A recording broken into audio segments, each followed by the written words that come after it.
Greetings from Budapest. Excellencies, dear NGO guests, ladies and gentlemen, girls and boys. I am Andrea Ferenczi, founder and president of the Association for Women's Career Development in Hungary and chair of our parallel event at the Csw69 Ngo Forum. I am proud that this is the fifth time that we have the opportunity to organize a parallel event at the NGO Forum, first time online and 2 years ago in person. However, online conferences allow us to reach a much wider audience, and I am very happy to meet you all here in the virtual space, though I really enjoyed the lively air of CSW69 last week in New York.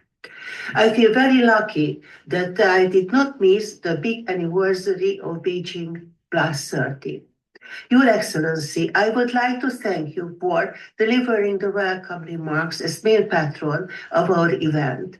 Before I give you the floor, please allow me to introduce our distinguished speakers to whom I am thankful for their acceptance of our invitation. According to the recommendations of the NGO Forum organizers, we have recorded our presentation in order to try to avoid technical problems. After the opening remarks of Her Excellency Dr. Zsuzsanna Horváth, Ambassador, Permanent Representative of Hungary to the United Nations, I would like to greet Dr. Attila Beneda, Deputy Minister of State for Family Affairs at the Ministry of Culture and Innovation, who will speak about the Hungarian measures to support women and families. Then I will come back with my presentation on women, families, careers, because our association is celebrating a special consultative NGO status with UN-ECOSOC, which was awarded 15 years ago. I am pleased to give you the floor to Professor Rusini Anita Fedor, Professor of the Csw69 for the Debrecen University Foundation and the General and Academic Vice Dean of the Faculty of Health Sciences at the University of Debrecen. She will deliver her presentation as our keynote speaker on compatibility issues on work and private life. Mrs. Kitty Dobby cannot be with us, unfortunately, today, but she appointed her colleague, Mrs. Dora Bakos, welcome, employer branding expert at the MHB Bank, who will present us the Generation Diversity Program at MBH Bank. Special welcome to our youngest speaker, Mrs. Anna Maria Wettstein, Youth Delegate of Hungary to the United Nations, who will speak about the mental health crisis among girls and how social media and technology shape young women's futures and values. Our next speaker will be Mrs. Katona Edonich Püski, Director General for Strategic Organizational Development at the Semmelweis University. Thanks for her presentation on responsive corporate policies in favor of female employees. Mrs. Andrea Barta, trainer and coach, will make our life easier with her contribution on work-life balance. I am pleased that Dr. Susan B. Summers, president of IMPEA, International Network for the Prevention of Elder Abuse, accepted our invitation to speak about promoting economic independence for older women, reducing risk of financial exploitation, violence, and abuse. In order to ensure that we not only have a past, but also a promising future, I invited Mrs. Bridal Primo, PhD student, international expert, former youth delegate of Hungary to the United Nations, to deliver her closing remarks, as well as Mr. Márton Moravec, youth expert, and Mr. Boldizsár Paládi Kovács, Oxford University student, who will say their comments. Ambassador, the floor is yours.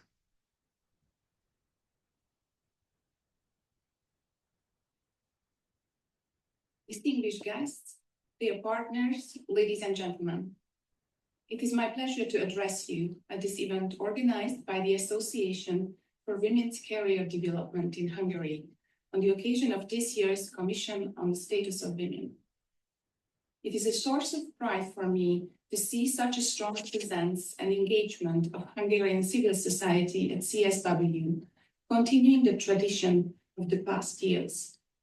CSW is the single largest global conference on gender equality and the empowerment of all women and girls, and the interest in women's rights is shown by the ever-growing number of high-level participants and civil society. This year, a record number of 12,500 ECOSOC accredited organizations registered their participation. Member states and UN entities are hosting 270 side events, out of which 180 are taking place at the UN headquarters. NGOs are organizing an additional 700 parallel events outside the UN premises. Ladies and gentlemen, this year represents a milestone as we celebrate the 30th anniversary of the adoption of the Beijing Declaration and Platform for Action. This landmark document, adopted in 1995, still represents the most ambitious commitment by member states to advance gender equality and empower all women and girls. However, 30 years after its adoption, the world is still far away from achieving gender equality. The theme of today's side event, Women, Families, Career, is highly relevant in this context. Statistics show that in many countries, including in Hungary, more women pursue higher education than men. Why is then that women are still underrepresented in leadership, decision-making, or in the economy?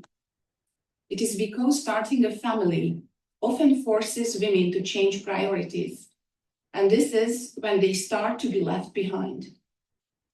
Women still bear a disproportionate burden of unpaid care and domestic work, and staying home to raise children means that they are falling behind in their careers, earn less, and receive less pension at the end of their career. Therefore, ensuring financial support, work-life balance, and providing the freedom of choice for women regarding their personal and professional lives is a fundamental necessity for their empowerment. This requires strong involvement of the public and private sector, civil society, as well as local authorities and communities. I am pleased that this event will discuss exactly these challenges and offer solutions. And I am inspired by the outstanding speakers from whom we will hear today. Ladies and gentlemen, I wish you a very fruitful discussion and look forward to learning from you. I thank you for your attention. Distinguished guests, ladies and gentlemen, a woman is strong, brave, and if she realizes her mission, she's capable of anything. I do agree with this powerful sentence, which was written by Magda Szabó, who was arguably Hungary's foremost female novelist. So keeping this message in our minds, please allow me to present the basic principles and drivers of the Hungarian approach to women, to mothers, and to families, as well as related measures to support them to reach their goals. First, let me introduce myself. My name is Attila Beneda. I'm a Deputy Minister of State for Family Affairs, representing the Hungarian Ministry of Culture and Innovation. It is indeed my great pleasure to speak at this online parallel event of Association for Women's Career Development in Hungary at the Csw69 Ngo Forum. In the 21st century, many values have been challenged or shifted, but we believe that family remains the cornerstone of our lives and the foundation of our identity, a source of unconditional love and support. The Hungarian government is working to ensure that the institution of family remains a value. If we support the smallest units of society, we invest the future. Families are key drivers of both demographic stability and competitive societies. However, the multiple roles of women in society are a challenge for both women and men. According to the 2022 nationwide census, 70% of the 4.44 million women aged 15 and over were mothers in Hungary. However, I wish to emphasize that womanhood is multifaceted. We may find that women are part of families not only as mothers and wives, but also as sisters, daughters, grandmothers, cousins, aunts, and so on. Women often care for elderly or sick family members and undertake more domestic work than men, which is associated with greater mental health burden. As articulated in the fundamental law of Hungary, which is our constitution, women and men are equal.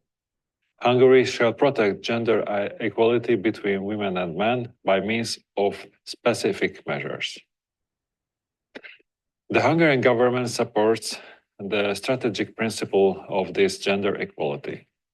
At the same time, as the fundamental law of Hungary also emphasizes the protection of families, the issue of women's policy is substantially approached from the family perspective, especially since the gender gap is coming not primarily from the biological differences or social stereotypes between women and men, but from the fact that because of raising children, women may be disadvantaged in many areas of life, including the labor market. We believe that emphasis should be placed on creating a harmonious cooperation between women and men in all spheres of life, despite our existing differences. In addition to laying down the principle of protecting families, the Civil Code states that the foundation of family lies in marriage between one man and one woman and the parent-child relationship. It declares that Hungary shall encourage the citizens' commitment to have children. With the family-friendly turn of 2010, when the government came to power, Hungary has made a commitment to supporting families, launched a strong pro-family governance, and built up one of the most extensive family benefit systems in the world. These measures have contributed to increasing women's opportunities, to valuing their work, as well as to ensuring that motherhood is not synonymous with financial hardship. Just recently, the Hungarian government has announced the biggest tax cut program in Europe. In two steps, in 2025 and 26, we are going to double the tax allowance for children. We are introducing full lifetime personal income tax exemption for mothers of 2 or 3 children. From October this year, the measure will be introduced in one step for mothers of 3 children, and from January 2026, the proposal will be extended for mothers with 2 children as well in a phased approach. Supporting work-life balance is a top priority. Our goal is to ensure the possibility for parents, especially mothers, to make their decisions related to child-rearing based on individual needs. One of the most prominent measures that expresses the principle of freedom of choice is that women have the opportunity to decide whether they choose to return to the labor market 6 months after giving birth, while receiving childcare benefits, or if they wish to stay at home with their child for a longer period of time. Another important aspect of our approach to provide freedom of decision in the opportunity of relying on children's daycare services.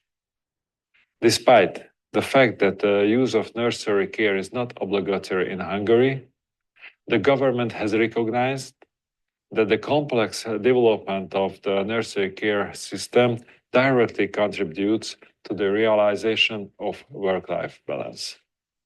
Our family policy provides assistance to Hungarian families throughout the whole life cycle.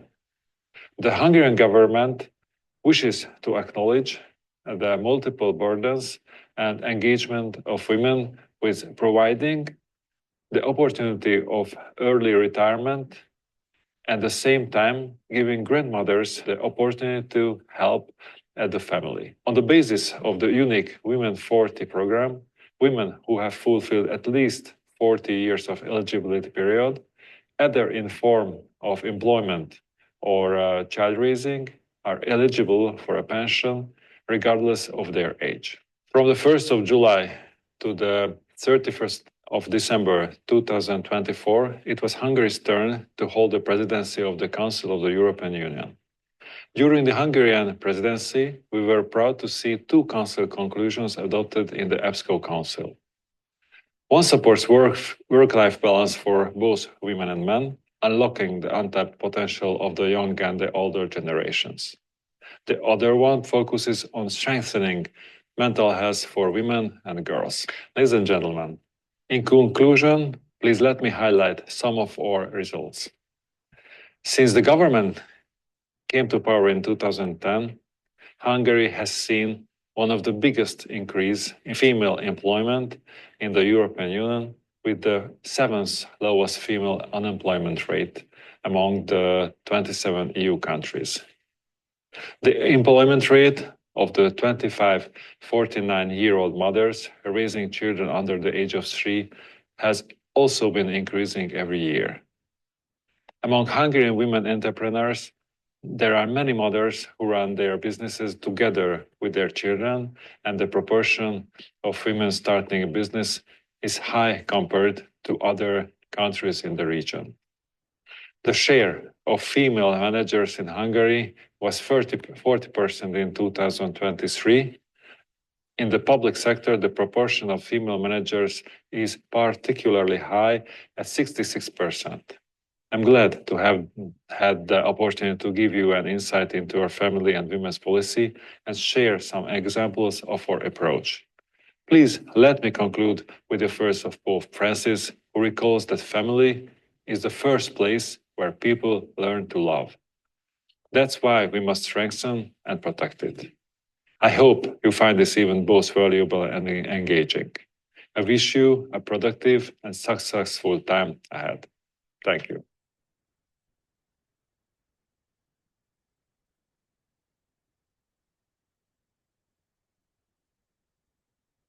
Hello, everybody. Again, my name is Andrea Ferenczi, founding president of the Association for Women's Career Development in Hungary, and I would like to speak about women, families, careers.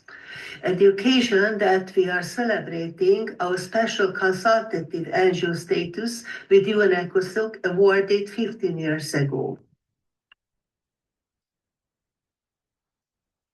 First of all, I would like to present our organization, the Association for Women's Career Development in Hungary, founded in 2003, has set itself the goal of recognizing, understanding, fostering, and honoring the need for women's career development in the family and beyond. We help women find career opportunities by providing information, advice, and training so that with their knowledge, talent, and female values specific to them, they can make meaningful contributions to the business, academic, and non-profit spheres. We are a public benefit non-profit civil society organization, which in the pursuit of its objectives looks to adopt all positive foreign best practices within a Hungarian framework, while at the same time we present exemplary Hungarian practices abroad by utilizing our wide network in the United Nations and the European Union. In recognition of our endeavors, we were the first Hungarian NGO awarded the special consultative status with UN-ECOSOC 15 years ago, which has further enhanced our ongoing efforts to foster and bring changes in the field of women's equality, women's rights, women in STEM and ICT, sustainability and demographic change worldwide, to which we continue to be wholeheartedly committed. We are a think type organization with more than 70 members, women and men alike. For 22 years, we have spared no efforts in bringing special women's issues to the attention of public as well as lawmakers. These issues include women's empowerment, work-life balance, lifelong learning and opportunities for mothers with young children, 55 plus women, rural women, and women with disabilities. We have organized more than 60 international conferences, numerous meetings and workshops. Our strength lies in our continuous dialogue between the ministries, the corporate and non-profit spheres, as well as higher education, in cooperation with Hungarian international experts and organizations, both on the Hungarian, UN and EU levels. The cooperation of generations and the voluntary contribution of our professional members and our well-established strategic partnerships. We are one of the few Hungarian civil organizations who are present internationally almost daily basis, and not only with respect to civil networks, but scientific cooperations as well. These are the main areas we are active. Please have a look at them.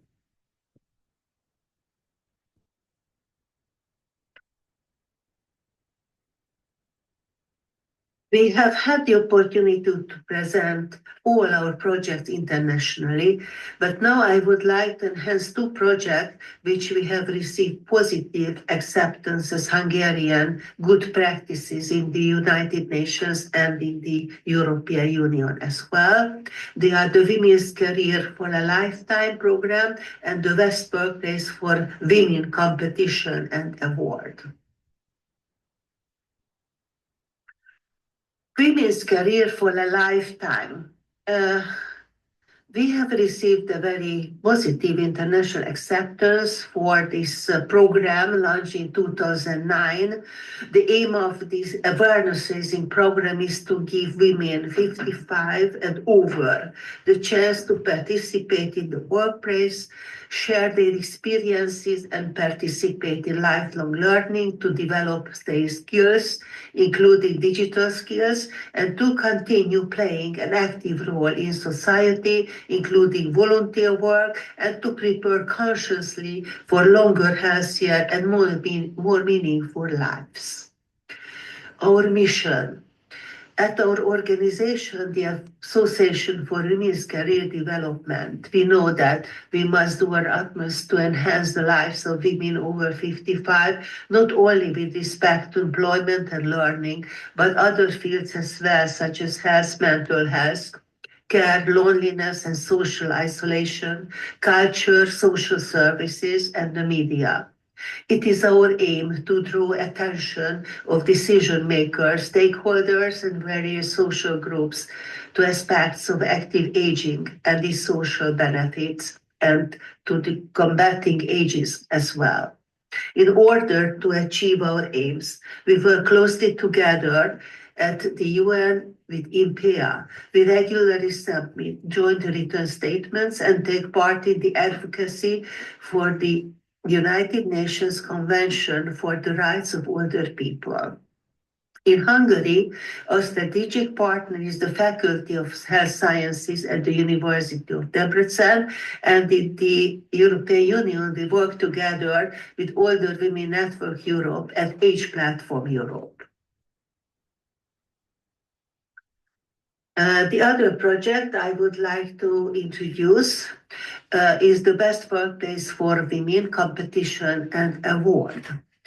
On the occasion of International Women's Day, the 8th March, we announce every year the Best Workplace for Women Competition and Prize as a continuation of the successful initiative launched in 2007 in honor of the Equal Opportunities for All European Year. Our goal is to point beyond the need of equal employment opportunities to the economic advantages of making more and more women part of the workforce. The competition is open to organizations operating in Hungary who fall into one or two categories, less than 250 employees and over 250 employees.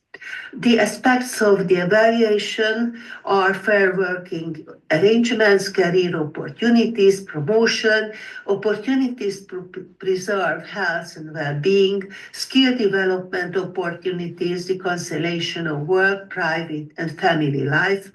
And we are very proud of our special database regarding women's employments and women's well-being, available as a representative sample reflecting the opinion of more than 24,000 employees and several hundred managers.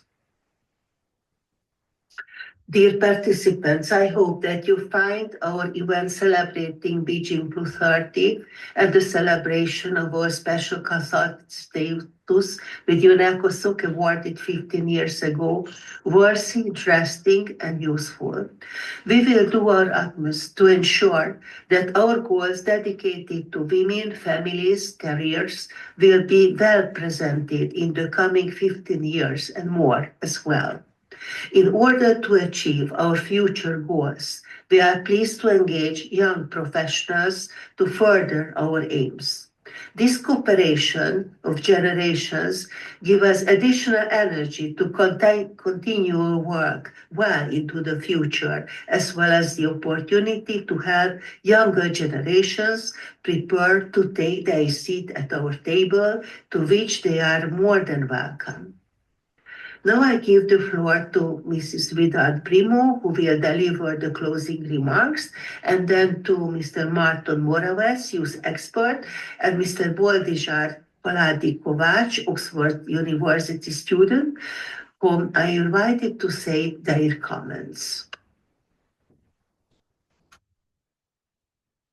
Thank you very much for your attention.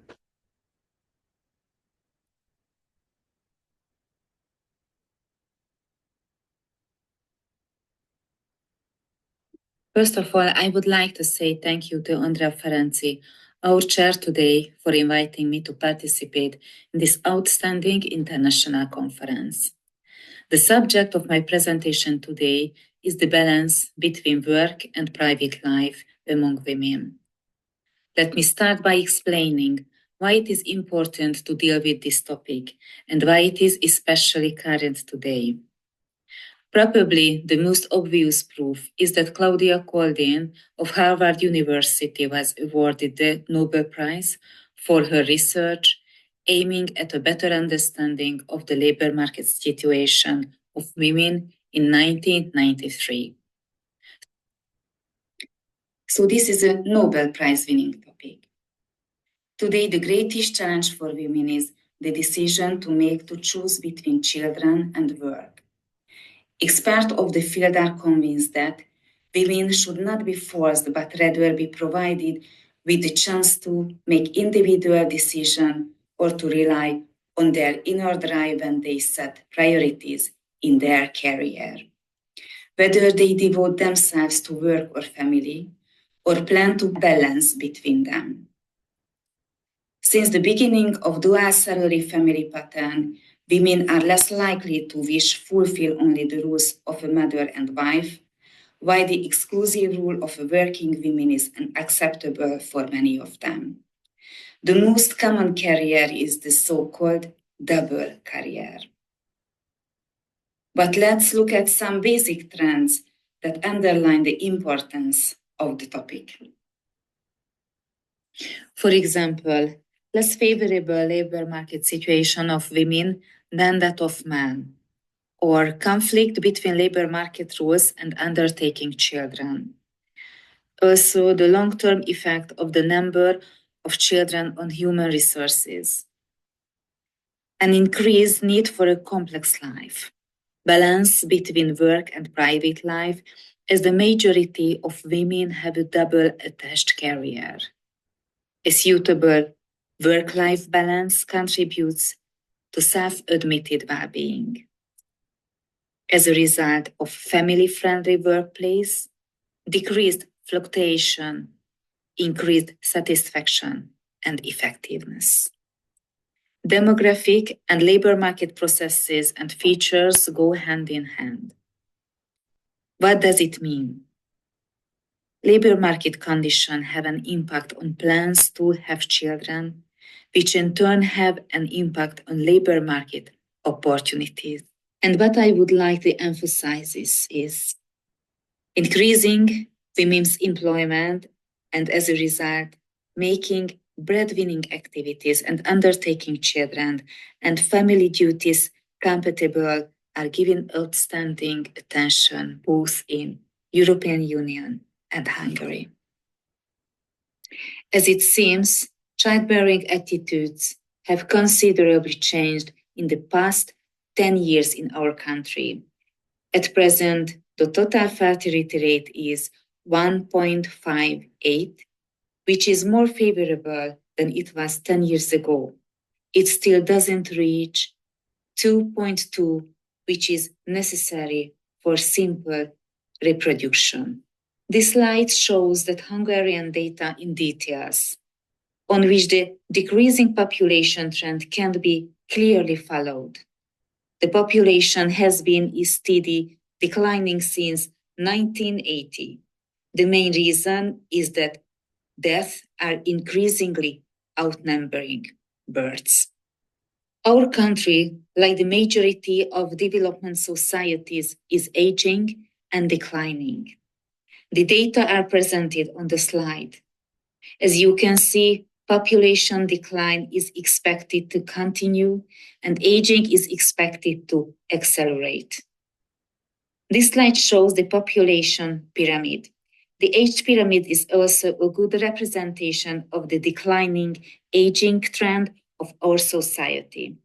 You can see the replacement of the population of society is in deficit. The reason being that the ratio of births to deaths is negative. The economically active population is steadily declining. The question arises, what can be done? The subpopulation decline, the number of annual births should increase by 30,000 until 2030. In contrast, it is observed that the number of childbearing aged women is predicted to decrease by 500,000 by 2030. In addition, there is some bad news. The cohorts of the middle of the 1980s do not show a decline in being childless. On the contrary, a future increase is predicted. But there is some good news as well. The Hungarian society is child and family-centered. Hungarian women aspirate to have at least 2 children. Domestic social political measures facilitate the compatibility of work and undertaking children. And voluntary childless life is rare, although it is on the increase. Besides all this, emigration deficit also needs to be taken into account. Emigration mainly affects the layer of society who are of childbearing age. This negatively affects the number of children and the labor force in our country.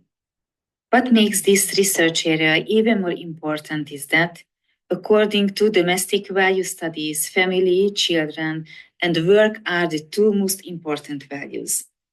That is why the tests of the 2 areas should not conflict with each other, because in the long term, this will be detrimental to one or the other or both of these areas, which will negatively affect mental health.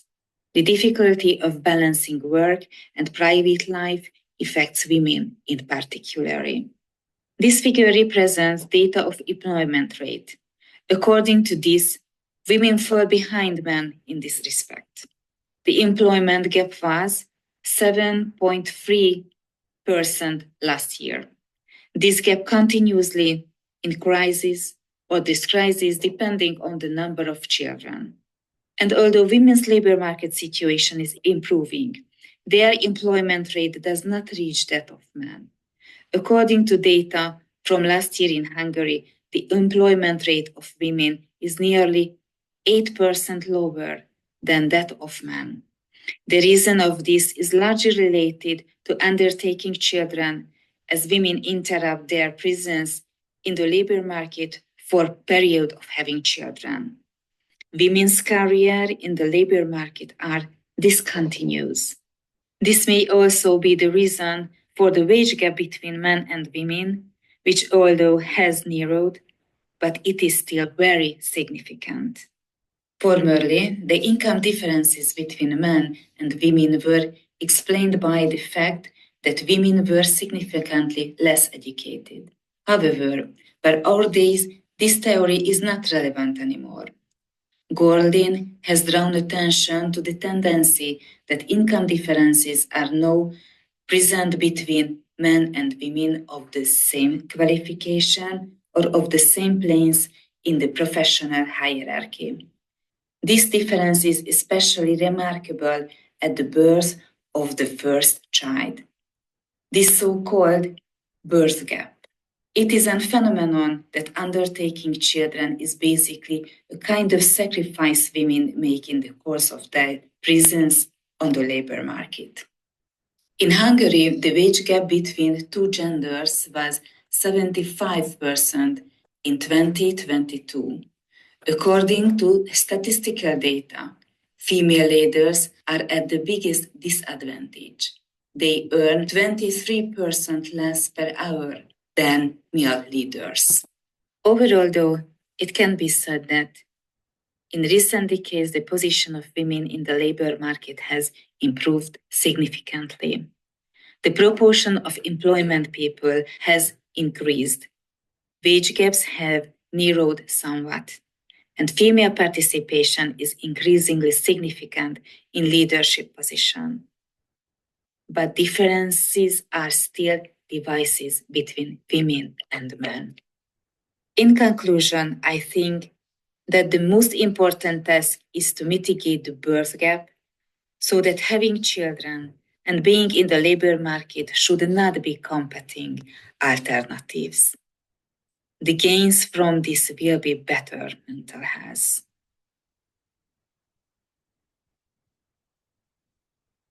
Thank you for your kind attention. Welcome to everyone. I'm Dora Bakos and I work as an employer branding expert at MBH Bank. First of all, allow me to express my gratitude for the opportunity to be here. On a personal note, this is my first professional presentation in English, making it an incredible honor to represent our company on this forum. I would like to start my presentation with introducing our company, MBH Bank. What makes our story unique is that MBH Bank was established in 2023 through the merger of three prestigious banks, creating Hungary's second largest bank. We serve nearly 2 million retail and corporate clients and operate the largest branch network in the country. There are segments where we are market leaders like corporate lending, leasing, or the agri-food business sector. We are proud of being one of Hungary's largest employers, so we have a special responsibility being a role model to introduce the best practices to the Hungarian labor market. As part of our bank's HR Master Plan, we focus on the full spectrum of the employee life cycle, on the challenges and diverse needs of the various life stages. Our goal is to ensure that every employee knows that they can rely on us in any situation. With 4 generations working together within our company, collaboration between generations and mutual learning are key focus areas for us. We launched our Generation Diversity Program in the year of our merger, ensuring all of our HR initiatives are tailored to specific target groups with dedicated benefit, development, and community elements. We are extremely proud of the fact that every initiative has been built with the active involvement of our colleagues. So, for example, our entry-level programs were designed and are continuously coordinated by former interns who have now become full-time employees.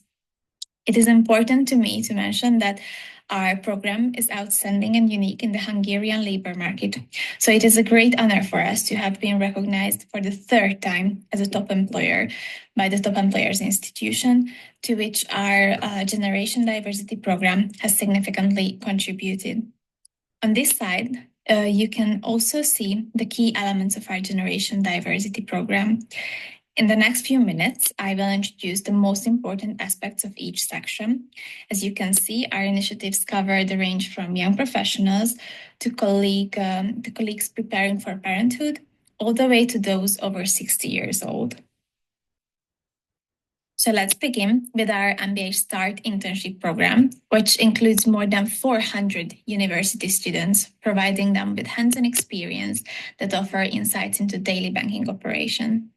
We have from interns to interns training series where they can conduct training sessions with the help of a professional facilitator on topics that are trending or they are passionate about or something they have just studied at university. In addition to communication tailored to that generation, we also emphasize team building activities. For example, recently our interns enjoyed bowling and a movie afternoon together, and we have an upcoming career day for them too. Next up, we have our Start Plus program. It is designed for recent graduates. It offers a one-year rotational experience. It allows young professionals to truly find their place in their chosen field. A unique aspect of this program is its compensation package. So it can include quarterly salary increases based on performance evaluation cycles. Participants also have the opportunity to work on business projects and present them to senior management. It has a high retention rate. Last year, out of 12 participants, 11 choose to continue their careers at the bank after completing the program. And to our next element, our Baby Plus program. It has two main objectives.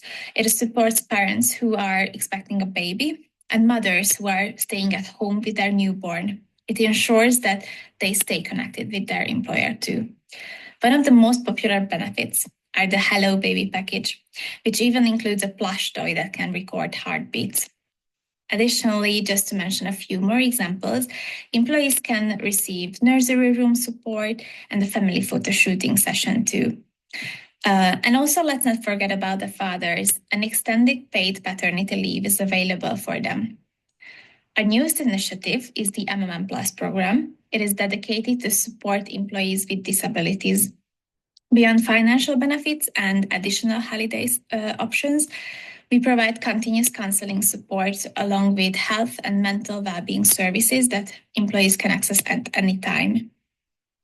And last but not least, we have our Active Plus program. It was recognized as the best practice by the Top Employers Institute this year.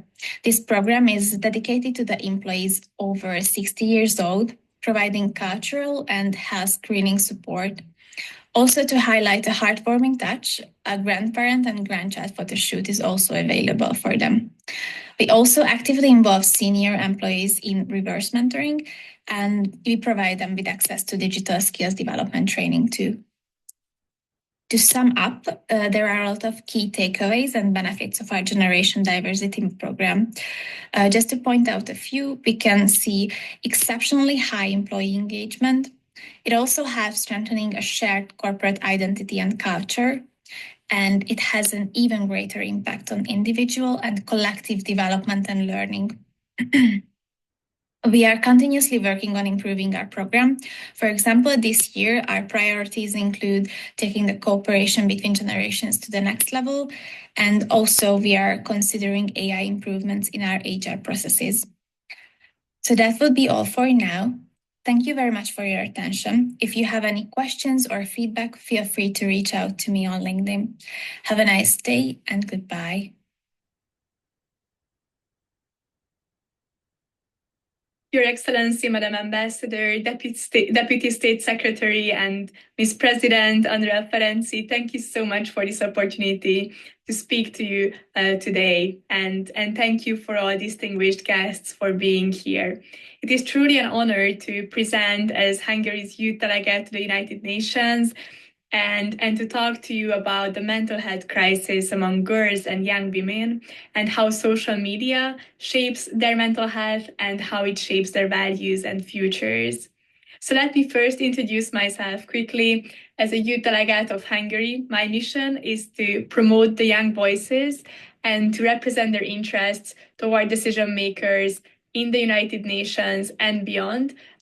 So in local decision makers and national decision makers level as well. So today, let me first start with some graphs, some statistics. So why are girls suffering from a mental health crisis today? What is behind all of this? So what we see is that there has been an increase from 2010s in the mental health illnesses among girls and young women. And this is backed by data that there is an increase in anxiety, depression, loneliness, and the self-harm rates have also increased. And what we see is that the impact is gendered. So the increase of mental health illnesses is higher among girls than it is for boys. So when you look at these two graphs, it really shows that this crisis started in the 2010s, and it's really affecting the Gen Z and all younger generations. So I was really curious when I started my position as a youth delegate more than a year ago, what is behind this mental health crisis? I wanted to gain an understanding and then to be able to promote and lobby for policies that could be solutions to this crisis. So this is still my mission, and let me start with sharing some parts of my journey as a youth delegate over the last year and what I have learned about this mental health crisis and what is behind it. So as a youth delegate, our mission is to represent young voices, as I said, but we have to be authentic and we have to be representative. And for that, we have a roadshow in Hungary where we meet young people all over the country. We go to schools, youth organizations, we sit down with them and we listen to the issues, problems they face. And then our mission is to represent these voices and to talk about the issues that they go through. And one of the issues that I see is the mental health crisis. And this is closely related to digital awareness and how we handle our smartphones, social media, and these digital worlds that we live in. So from the 2010s, you can see this crisis. And actually the 2010s was the year when we started to use smartphones. And this is when it was introduced for the wider public. And what we see for girls is that social media has been especially harmful. So video games are more affecting boys. And of course, there are aspects of this digital world that are more affecting boys than girls. But social media is something where we see a very high addiction rates for the girls. And this is actually an interesting issue because we are not completely sure what is causing these very high levels of addiction. But one aspect of this is how girls use social media. So social comparison and conformity is very important for these young generations, especially the girls among the young generation. We tend to compare ourselves to these unrealistic beauty standards, and this can cause a lot of anxiety because we feel like we are not good enough. Of course, we see a lot of photoshopping and editing in these platforms, so we compare ourselves to these perfect edited versions of the female body that are completely unrealistic, but they cause anxiety for us. So what I want to focus on as a youth delegate and what I do as a youth delegate is shifting from these virtual experiences and the virtual world to real experiences. We want young people to go out to the world, do volunteering and civic engagement, and gain real experiences where they can get out of these bubbles. And another point is digital awareness. So when we start to have an open dialogue about these taboos that are surrounding a social media use, for instance, when we share, okay, my screen time is very high, but I need support to reduce my screen time. And then we start to share these stories with our friends, and we start to support each other and help each other in going through the issues and the addiction that we are seeing in our lives. Another important factor is that social media is often strengthening stereotypes. and we have to break these stereotypes as well. So in social media, for girls, it's usually focused on the appearance, and it's less focused on what is inside. So what are your values? What are your aspirations? And we have to find role models for girls that are also active in social media, that promote ambition, being a good person. So it's not just about how you look as a girl, because that's a very stereotypical and objectifying approach to being a woman. So we should shift these narratives in social media, for instance, to promote STEM and other fields where young women are underrepresented. So what is at stake? And let me finish my presentation with this. So we see a decline in romantic relationships, and this is very much connected to families. So when young girls are in these social media bubbles, their morals will change, their values will change. They will be more focused on their appearance than being their authentic selves. And this is actually creating a political divide between the genders as well, because we see in the Western world, but also in Southeast Asia and in the US as well, that there is an ideological divide between the genders created by social media. The bubbles would strengthen leftist and liberal ideologies in social media for girls, and more right-wing ideologies for boys. And this is actually proven by many statistics. And when there is such a big political divide, this can create a romantic divide as well. So when they are less able to connect with each other, less able to understand each other's perspectives, they are less likely to form romantic partnerships. And then in the end, this can lead to a further demographic decline, because without romantic partnerships, there will be no families, no children as well. Thank you so much for listening to my presentation, and I hope I could start some thoughts about this topic, and I hope I could shed light on the reasons behind this mental health crisis that we see among girls. Thank you so much for being with me. And if you want to follow my work as a youth delegate of Hungary, you can email me, and you can also find our website and social media. Thank you so much.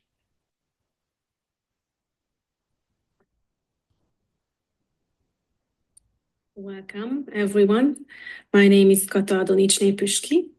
I'm responsible for organizational development at Semmelweis University, and today I would like to share my experiences in the field of responsive corporate policies in favor of our female employees. The 69th session of the Commission on the Status of Women is currently taking place at United Nations headquarters in New York. Representatives of member states, UN entities, and accredited NGOs from all regions of the world attend the session. They are reaffirming the commitment to the rights, equality, and empowerment of all women and girls. I attended as a delegate of the Association for Women's Career Development in Hungary and as the representative of Semmelweis University. I proudly introduced the Hungarian best practices and the university's unique and comprehensive employee well-being program as well. It is quite well known that the Semmelweis University is the leading higher education institution in the field of medical and health sciences, not just in Hungary, but in the Central European region. Its three main activities include education, research and innovation, and medical care, and it is also one of the largest patient care institutions in the country. What is not so well known that beyond its more than 16,000 students, the university has more than 13,000 employees as well, which makes us a giant employer with significant responsibility. As you can see, more than 70% of all employees at Semmelweis University are women, which reflects the general trends in the healthcare and the administrative back office sectors. However, in the case of management positions, the proportion of male and female employees is more balanced, having slightly more men among our leaders. The highest concentration of employees falls within the 40 to 50 age range, followed closely by the employees between 50 to 60 age, indicating an aging workforce at the university. While there is a steady influx of younger employees in their 20s and early 30s, their numbers are significantly lower than those in mid-career and senior age groups.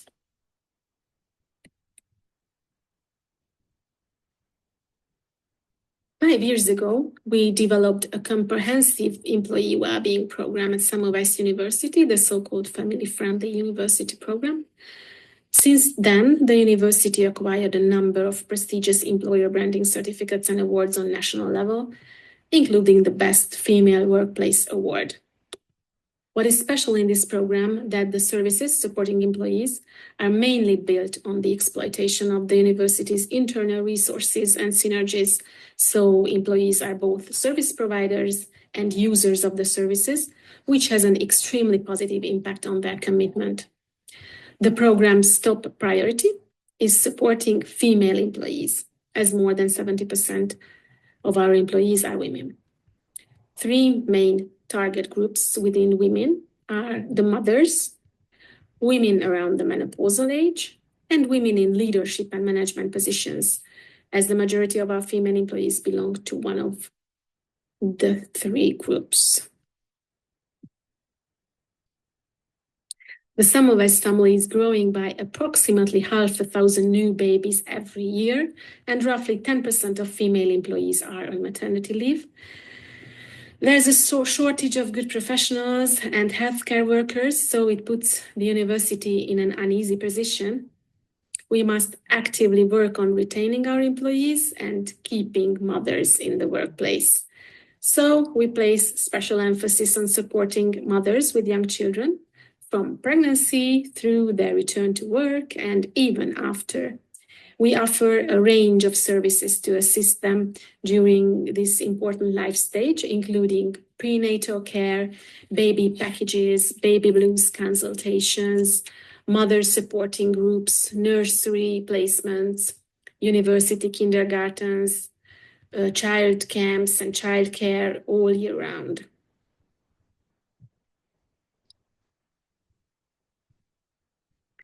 We must prioritize the well-being of women around menopausal age as well, as they represent the largest employee group in the university, accounting for nearly 1/3 of the workforce.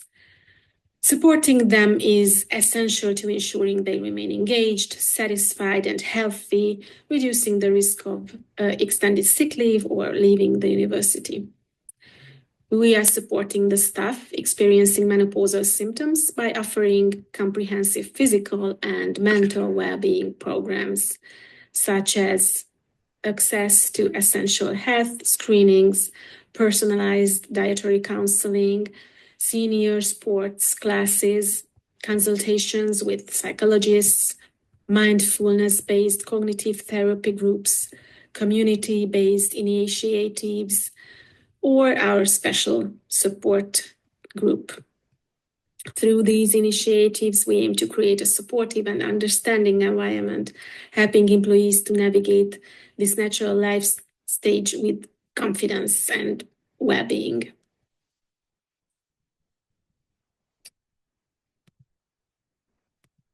With women making up over 70% of the workforce, the fact that only 48% of management positions are held by women is not ideal.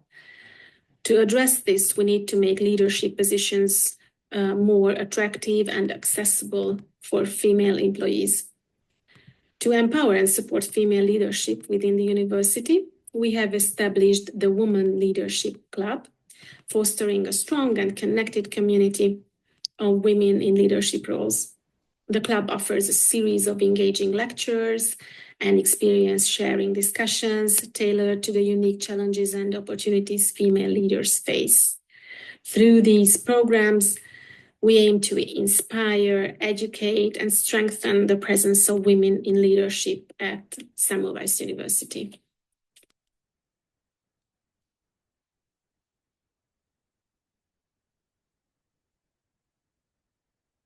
In fostering a truly inclusive and supporting workplace, Semmelweis University is committed to addressing the unique needs of its predominantly female workforce. By recognizing and responding to these challenges, we not only empower our employees, but also strengthen the university as a whole, ensuring long-term retention, engagement, and professional fulfillment. Thank you for your attention, and special thanks to the Association for Women's Career Development in Hungary.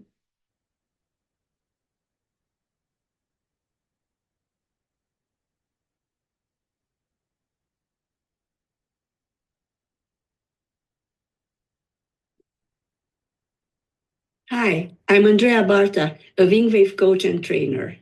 Throughout my work, I have realized how difficult it is to maintain balance between work and life. This is why I was very pleased to be invited to this conference by Andrea Ferenczi and have a presentation on this topic. The concept of work-life balance is not new to our generation or unique to our profession. The idea that one should limit the amount of time spent at work dates back to manufacturing laws of the late 1800s, when the work hours of women and children were restricted. Achieving balance in an unbalanced world is not easy.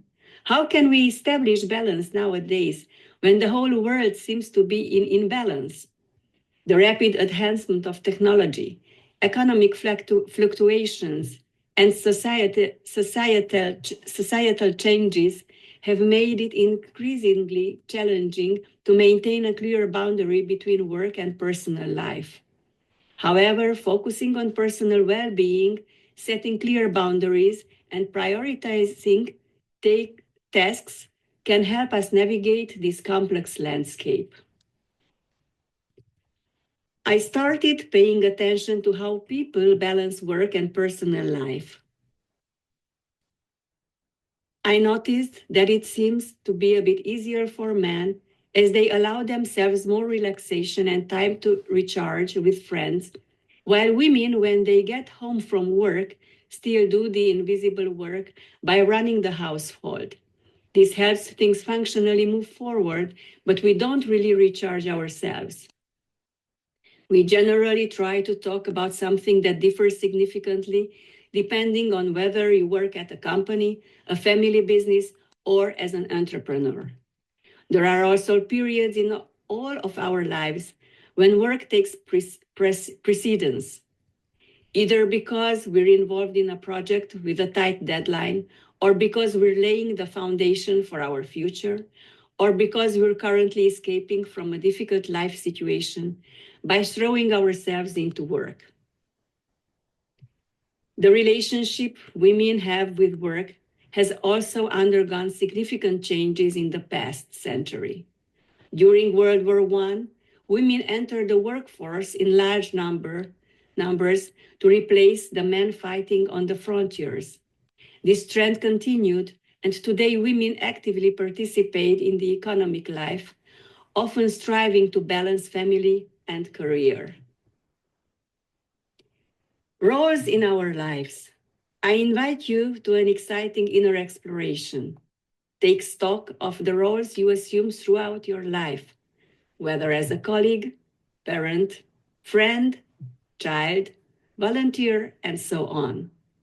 These roles all demand our resources and often compete for our time and energy. Once we identify these roles, we can use calculations, tables, and graphs to determine percentages and hours, aiming to achieve balance by adhering to them. But what happens in a crisis situation? Imagine you're in the middle of an important work project when you receive a call from your child's school that they are sick. Suddenly, you must juggle deadlines and parental duties. What is the right response? Naturally, you go to pick up your child, and in that moment, you have already disrupted the structure laid out by the table. Balance, priorities, and wise decisions. The previous example clearly illustrates that life is organically changing, filled with choices, and we cannot do everything at once, be everywhere, and perform at our maximum.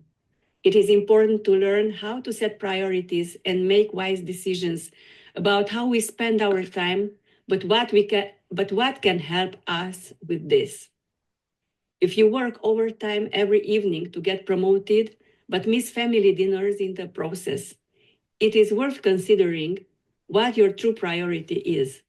Honesty is crucial in this process, and uncovering our needs can help us understand the reasons behind our impulsive decisions. When setting priorities, it's important to focus on ourselves, on the feelings and needs that are asking for our attention and influencing our decisions. Even if we think our decisions are rational, scientific research shows that emotions always lie behind our choices, and this is particularly true for women. Women's lives are often complicated by limiting beliefs that affect their self-esteem and social roles. Our conscious and unconscious beliefs have a significant impact on how we lead our lives, how we handle challenges, and how we take care of ourselves. These limiting beliefs not only hinder women's personal and professional development, but also contribute to the persistence of gender inequalities. The value of time and presence. If mental health, balance, and quality attention are the goals, sooner or later, we must make choices for ourselves and our lives. Our lives consist of moments, minutes, and days that we dedicate to our careers, ourselves, or our loved ones. It's a cliche, but still very true. Time's fleeting, our lives fly by, and we cannot give the world and our loved ones the value that lies within us if we don't use our time wisely. Therefore, the real problem isn't work, personal life, or hobbies. The issue is when we can't be fully present in our own lives. There is no universal balance. What can I do for myself? The role of coaching has changed in recent years, shifting the focus from cognitive knowledge to altering beliefs and the emotions associated with them. This need was primarily discovered by female leaders who now actively incorporate it into companies and organizations through retreats, mindfulness practices, and self-awareness trainings. In Western countries, wing-wave coaching is also widely used, and we hope that its effectiveness and success will soon be recognized in more areas. Wing-wave coaching is an integrative neuropsychological method designed to address destructive emotional states hindering goals achievement. By understanding the neural mechanism behind belief formation and employing methods like wing-wave coaching, individuals can reframe limiting beliefs and enhance personal development. Meditation or mindfulness can also be useful for busy people by incorporating it into the daily routine, even if only for a short time. Numerous studies show that regular mindfulness exercises and meditation has a significant positive impact on various areas of daily life. Starting with 3 to 5 minutes of meditation per day can be sufficient, and the duration can gradually increase. Consistency is more important than length. Just 10 minutes a day can have a significant positive impact on quality of life. As the saying goes, meditate every day for 20 minutes. Unless you're very busy, then meditate for an hour. This emphasizes that the busier we are, the more we may need the peace that meditation offers. Balance is not a universal state that everyone must achieve. What works for me may not work for you. Each of us has our own unique solution, and my life may require something different than yours. Balance is always in the present moment, and it is how I decide and what I choose. Life itself, it's a juggling act, and I'm the one who can create the presence, It is a constant internal struggle and responsibility to take care of myself and what truly matters in my life. Thank you for your attention. Let's work together for a harmonious and balanced world.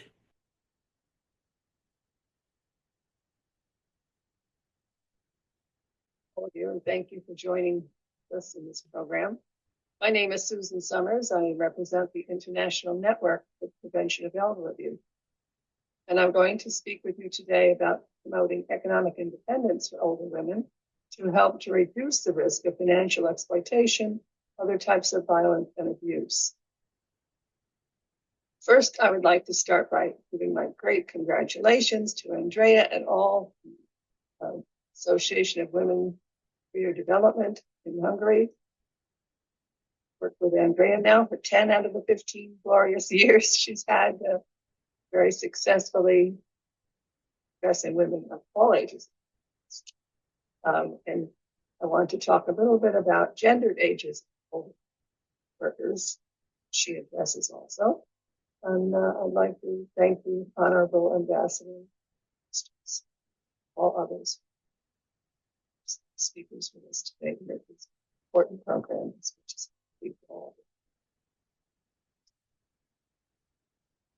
why is MPEA concerned about workplace protections for older women? MPEA is the only NGO with consultative status at the UN focused solely on the abuse of older. This includes psychological abuse with the promulgation of harmful stereotypes. And abuse doesn't only happen in the home or in a nursing facility, it happens in the workplace as well, with bullying, marginalization, and premature terminations. However, women living longer and healthier than men are active and productive into old age. And women should have the right to decent work when they're older. Work is a protective for older women with regards to vulnerabilities towards risks of abuse and violence, etc. Income from work is protected for older women and it promotes independence and freedom from poverty and abuse, as I said. Workplaces must provide an age-friendly work environment, one that does not promote gendered ageism. And so what can government and businesses do that would improve employment amongst older women and support them in age? There's an assumption that, well, not all older women choose to enter or remain in the workforce. A significant proportion do because of financial need, commitments to work, and work's meaning their lives. From Madrid 2002, we had the International Aging Agenda, and now we're working towards a binding human rights instrument, rights of older persons. So when we started in Madrid with the International Agenda to prepare for the aging of the world's population and protection of financial security of older women in development, work, and the aging labor force have points that should be addressed. They should be enabled to continue with income and generating work for as long as they want, as long as they can, to do so productively. And older women should be considered a resource in the paid workforce because of their unique knowledge and skills. Older women are disadvantaged in later life because of salaries, the low salaries, and interruptions in the work history if they need to take care of their family members. So they should have protection for work. Human resources management practices and policies should take into account and address the specific needs of older women workers through developing age-friendly work environment and making accommodations for older women workers. Government should support older women, starting their own businesses. Paid work is no longer possible. Taxes, small business loans, designed specifically for older. And government should consider older women when developing employment policies. Here's a place where Andreas fits in very neatly and very effective. What are some of the barriers older women remaining in the paid workforce?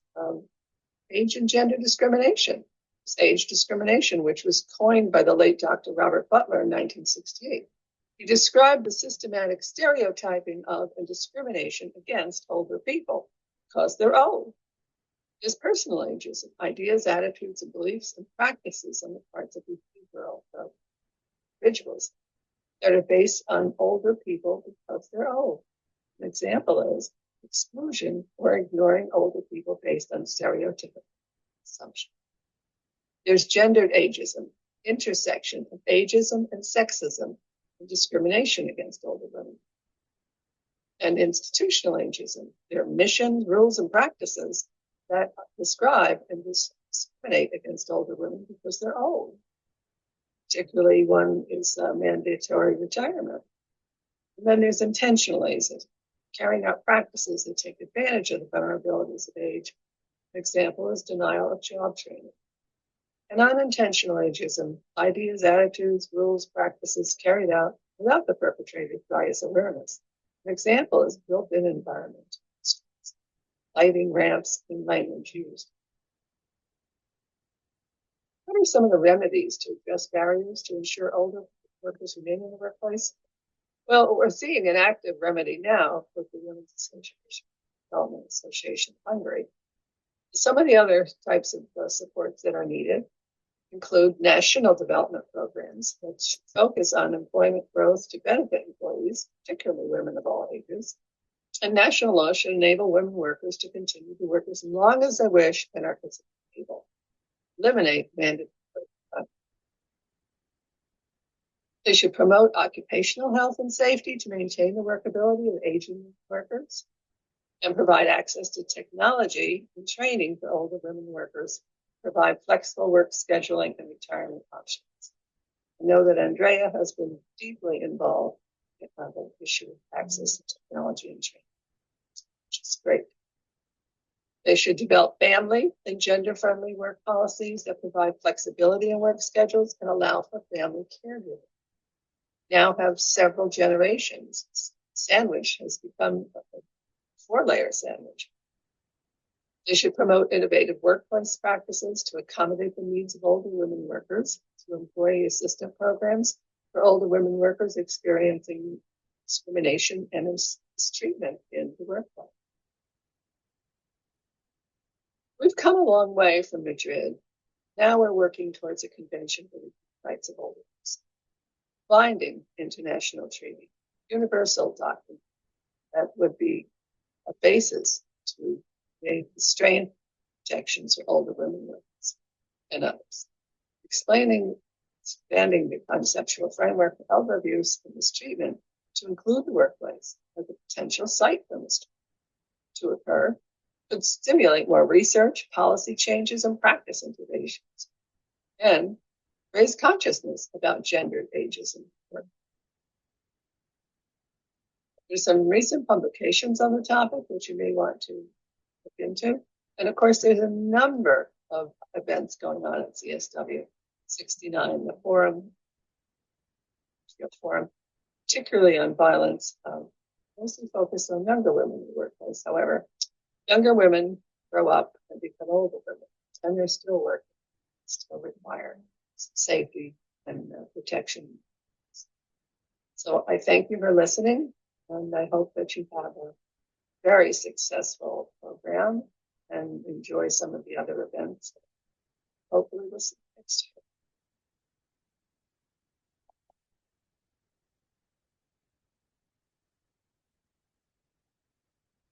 Your Excellency, Madam President, distinguished experts and guests.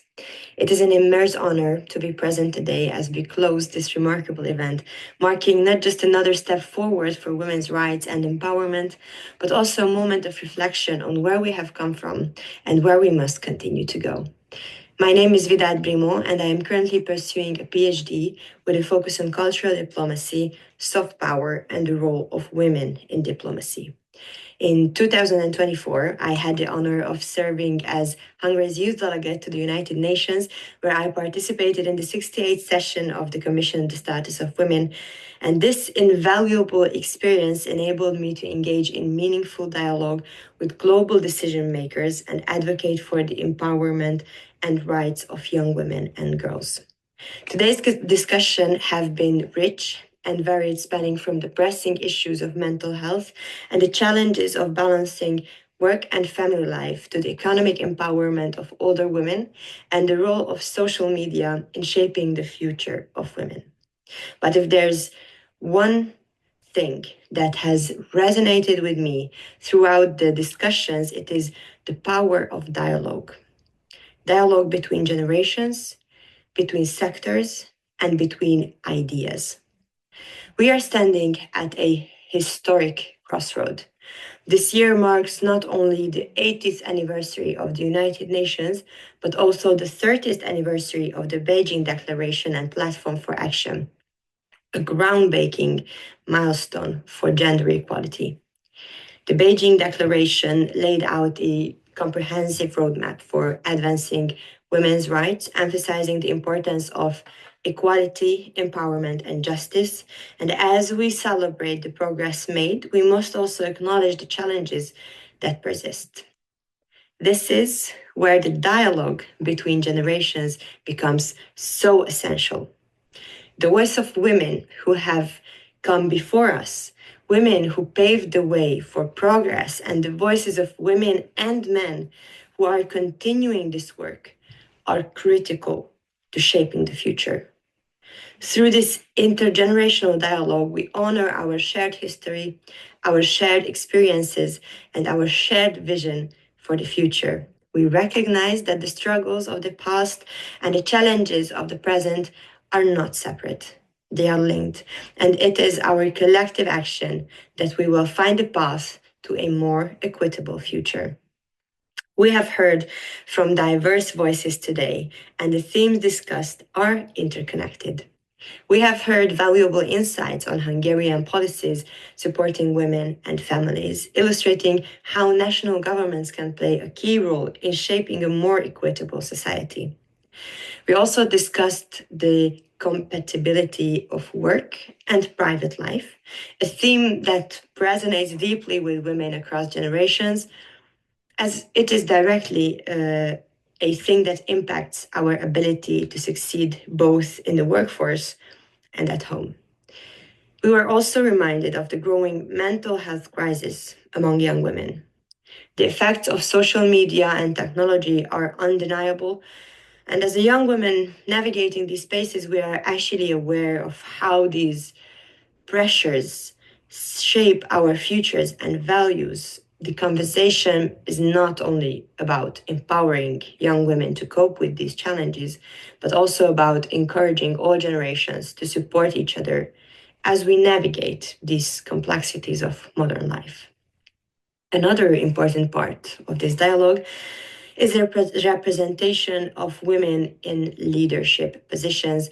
Generational diversity in the workplace is essential. We must continue to break barriers. We need an ecosystem that allows all women to thrive. A key takeaway from today's discussions is the role of civil society, and in particular, the Association for Women's Career Development in Hungary, which is celebrating its 15th anniversary of special consultative status with UN-ECOSOC. This organization has played an instrumental role in creating platforms for dialogue, such as this very event, where women and men from diverse backgrounds and professions can come together to share their experiences, collaborate, and forge pathways. The importance of these conversations cannot be overstated. As we continue to face global challenges, whether it's mental health crisis, the fight for gender parity in the workplace, or the need for responsive corporate policies, we must recognize that change requires collective action. Each of us, regardless of age or background, has a responsibility to not only advocate for progress, but also to listen, learn, and support one another across generational lines. As a young woman, I am deeply, deeply grateful for the wisdom of those who came before me and the opportunities they have paved for us today. But I also recognize that this is now my generation's responsibility to continue this work and build on their efforts. As we reflect on the progress of the past 30 years and look ahead to the future, we must ask ourselves, what legacy do we want to leave? The legacy of our generation must be one of action, action that dismantles the remaining barriers and systems of inequality. So, what is the way forward? As a young woman, I stand here with a deep sense of hope and determination. I believe in the power of dialogue and civil society. I believe in the power of education, empowerment, and solidarity, and I believe that through our collective efforts across generations, we will create a future where gender equality is no longer an aspiration, but a reality everywhere. In closing, I would like to express my deepest gratitude to Andrea Ferenczi for organizing and hosting this event, and to all the speakers and participants who have contributed their expertise and their passion to today's discussions. As we move forward, let us carry with us the lessons we have learned, the connections we have made, and the commitment to continue fighting for the rights of women and girls. Thank you. Your Excellency, Deputy State Secretary, and distinguished guests. I'm Martin Moravec, a youth expert of the UN Youth Delegates of Hungary and a secondary school student. I would like to thank you, Andrea Ferenczi, President of the Association for Women's Career Development in Hungary, for the invitation to your online parallel event at the Csw69 Ngo Forum, and for allowing me as a young man to share my opinion. I firmly believe that the issue of women's situation fundamentally shapes the very fabric of our society. In this context, I would like to talk about how the situation of young women is closely connected to young men's mental health. At first glance, these may seem like separate issues, but in reality, they are deeply intertwined. Just think about it. How can we expect women to thrive in a world where men are taught from childhood to suppress emotions and fears because expressing them is seen as a sign of weakness? How can we create a safe and supportive environment for women if the other half of our society grows up with repressed feelings and unresolved inner struggles? The world has changed a lot over the past decades. In Europe today, women have many opportunities. They can pursue education, build careers, and start families. But let's look beneath the surface. Opportunities do not always translate into equal chances. Young women often face double standards, underestimation, or even different forms of violence. They are under immense emotional and mental pressure. Now let's shift our focus for a moment to young men. Imagine a boy who constantly hears from an early age, "Don't cry, you are not a girl, be strong." As he grows up, this boy eventually becomes a classmate, a friend, then a colleague, a husband, and possibly a father. A classmate, a friend, a colleague, a husband, and a father who has been suppressing his emotions and traumas since childhood. A young man who has no space to ask for help because he fears being perceived as weak. These deeply ingrained expectations do not only harm men, they also affect those around them. Untreated mental health issues often turn against those closest to them, their partners, families, friends, and children. So this is not just a personal struggle, it is a societal crisis. Because unresolved mental health issues don't simply disappear, they manifest. They manifest in broken relationships, in toxic behaviors, in fathers who cannot express love, in partners who struggle to communicate, in homes filled with emotional distance. And who bears the weight of this silence? Women, children, and entire families. The well-being of a society begins with the well-being of its individuals. If young men's mental health is not in order, it affects relationships, parenting, and future generations. An emotionally balanced young man does not only help himself, he supports his partner, his children, and his community. A mentally healthy father teaches his son that emotions are not a sign of weakness, and teaches his daughter that she deserves respect and appreciation, not just in words, but in action. That is why when we talk about the situation of young women, we cannot ignore an equally important question. What kind of mental support do young men receive?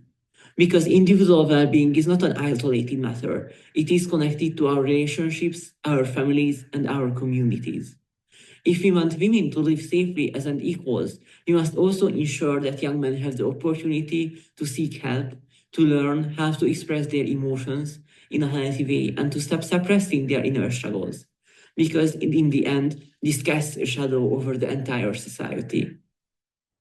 So what can we do? First, we must engage in open dialogue.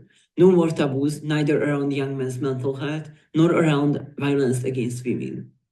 Second, we must support mental health programs for both men and women. Third, we must start breaking harmful stereotypes in education and upbringing, stereotypes that continue to reproduce these problems generations after generations.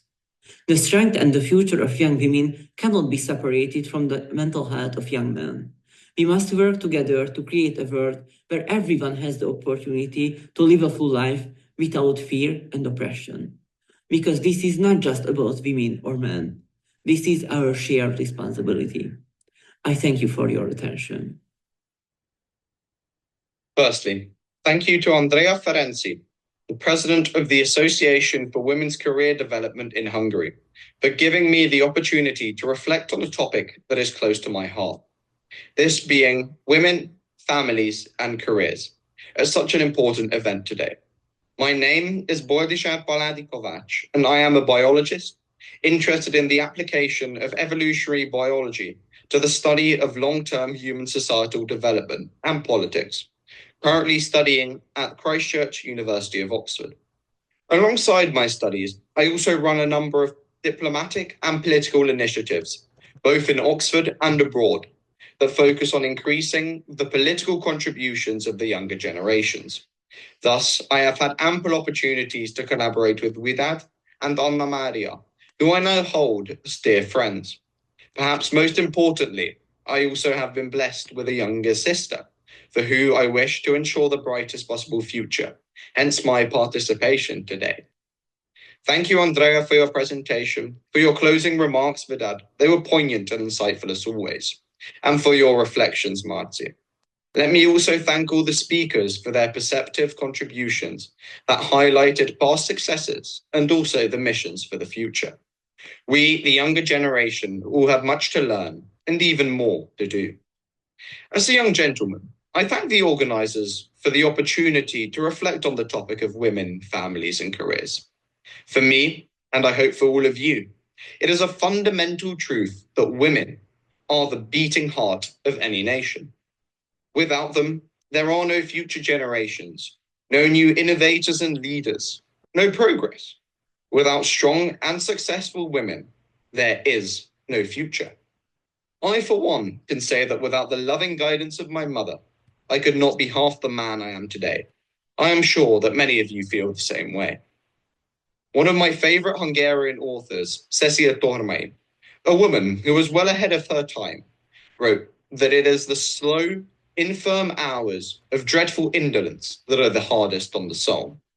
Indeed, it is regarding the question of ensuring the successful long-term integration of young men and women into the workforce, where I still see much to be done. It is an issue that, if not solved, will strain the very soul of our nation. Unfortunately, many men today see successful women as a threat. They falsely believe that these women are taking away what belongs to them. They could not be more wrong. These women are instead adding to the workforce rather than taking away from it. For example, a number of studies have shown that teams of men and women regularly outperform and make better business decisions than single-sexed ones.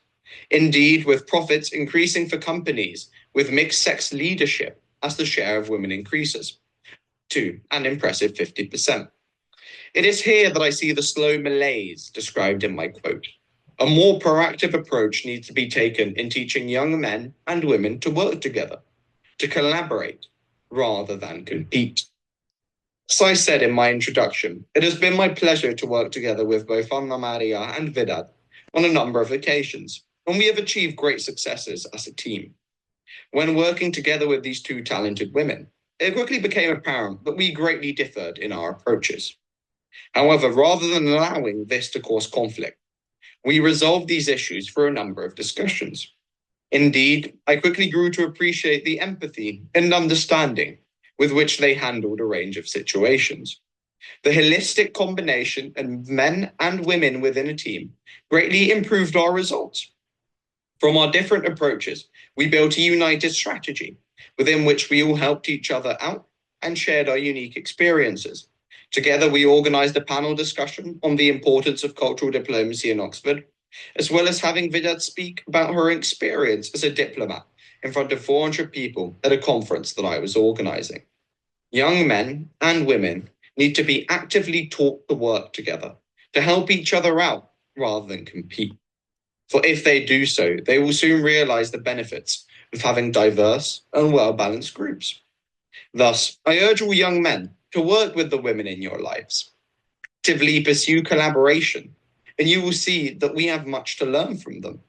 Rather than taking away from our successes, their more empathetic approaches can also help us to not only become better people, but also more successful ones. I also hope that we will fulfill our side of the bargain and offer the same help and inspiration to young women, ensuring that we remain side by side. For if we can ensure that there is long-term collaboration between young men and women, then we will all have much brighter futures. To close, in a world that is increasingly stricken with conflict and war, diplomacy and cooperation are becoming ever more important. Hence, it is vital that we, the younger generation, step up, countering inaction with bold action.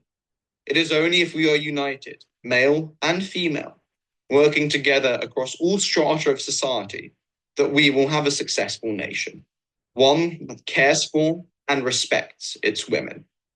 Thus, we can secure the future for many more generations of Hungarians to come. Thank you very much for your time, and I wish you all the best in the future.